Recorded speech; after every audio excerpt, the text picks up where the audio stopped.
और फिर से आप सभी का स्वागत है हमारे यूट्यूब चैनल पे। और आज हम आपके सामने ऐसी शख्सियत को लेकर आए जो कि हमारे रायबरेली का नाम बहुत ही ज़्यादा रोशन कर चुके हैं। इनका नाम है अर्णव मिश्रा और इन्होंने आईएएस क्वालिफाई कर लिया है और इनकी rank all over India 56 rank है। तो चलिए आप गुफ्तगू करते हैं और आपको बताते हैं कुछ जो ऐसे पॉइंट जो हर एस्पिरेंट जानना चाहता है कि कैसे हम लोग तैयारी करें वगैरह वगैरह। सर से बात करते हैं क्योंकि अब मन में बहुत ज़्यादा एक्साइटमेंट हो रहा है कि सर से कुछ दो शब्द सुने। तो सर पहले तो बहुत बहुत स्वागत, आप हमारे चैनल पे इतना ज़रूरी समय निकाला। Thank you so much.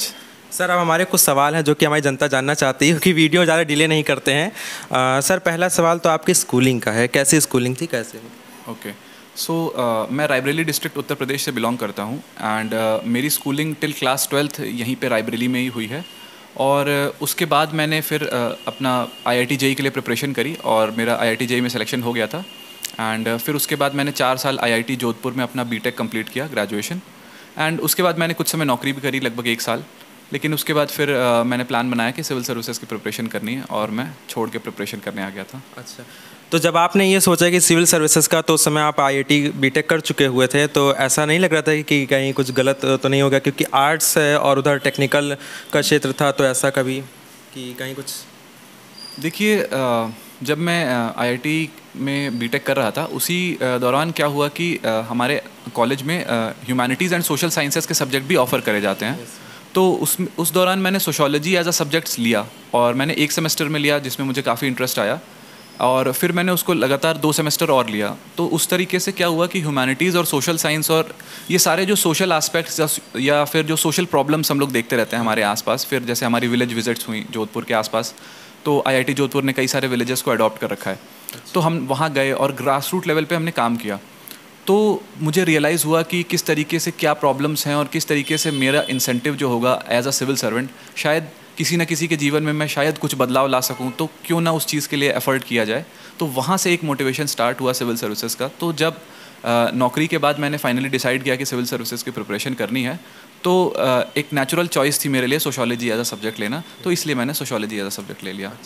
यहाँ से सर हमारा दूसरा जो सवाल है, जैसे आपने उसके बाद फिर IAS की तैयारी शुरू करी, तो IAS की तैयारी करी कैसे जाती है, टाइम टेबल वगैरह क्या रहता है एकदम नए से शुरुआत में कैसे? देखिए जो सिविल सर्विसेज या जिसको हम IAS एग्ज़ाम कहते हैं उसमें 3 चरण होते हैं, प्रीलिम्स, मेंस और इंटरव्यू।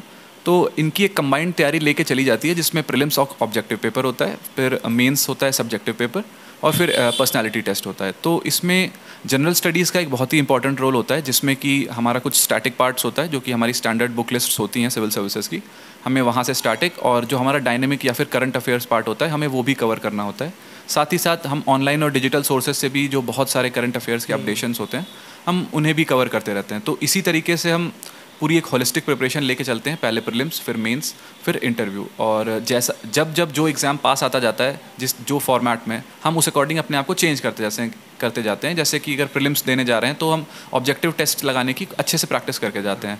फिर जब मेंस देने जा रहे होते हैं तो हम मेंस में सब्जेक्टिव आंसर राइटिंग की अच्छे से प्रैक्टिस करके जाते हैं। और फिर पर्सनैलिटी टेस्ट में भी हम जैसे ग्रुप डिस्कशंस हो गया या हमारे फ्रेंड्स के साथ डिस्कशन हो गया, तो इस तरीके की चीज़ें हम प्रैक्टिस करके जाते हैं जिससे कि आपको एग्ज़ाम में आसानी होती है। अच्छा, अब जैसा कि सर पेपर्स की बात हो रही है तो इंटरव्यू का लोग ज़्यादा देखते हैं वीडियो, तो कुछ एक सवाल जैसे आपके इंटरव्यू में जो पूछे गए हों।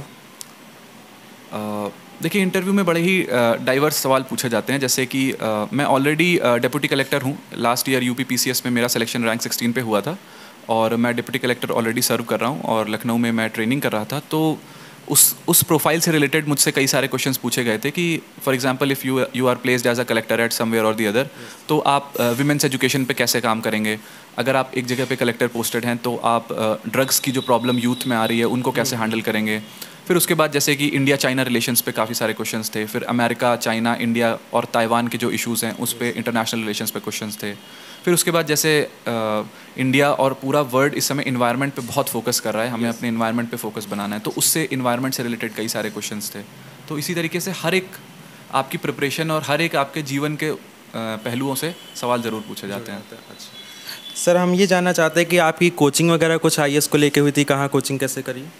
देखिए इनिशियली जब मैं बैंगलोर में था, जॉब छोड़ के जब मैं आया था, तो इनिशियली मैं कुछ समय दिल्ली में था और मैंने कोचिंग संस्थानों से मदद ली थी इनिशियल आई थिंक 1 ईयर लगभग।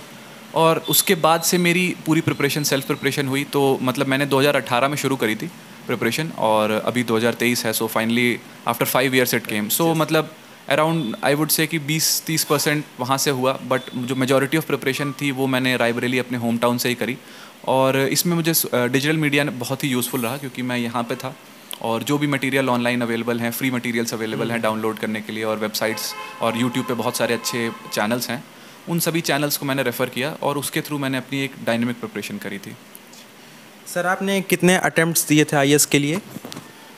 मैंने अभी तक 3 अटैम्प्ट दिए थे, मतलब ये मेरा 3rd अटैम्प्ट था, और जो मेरा 2nd अटैम्प्ट था उसमें भी मेरा चयन हो गया था, बट वहाँ पे मुझे दिल्ली अंडमान निकोबार पुलिस सर्विसेज मिला था, डैनिप्स, और जो फर्स्ट अटैम्प्ट था उसमें मेरा प्रीलिम्स ही नहीं क्वालिफाई हुआ था. जी.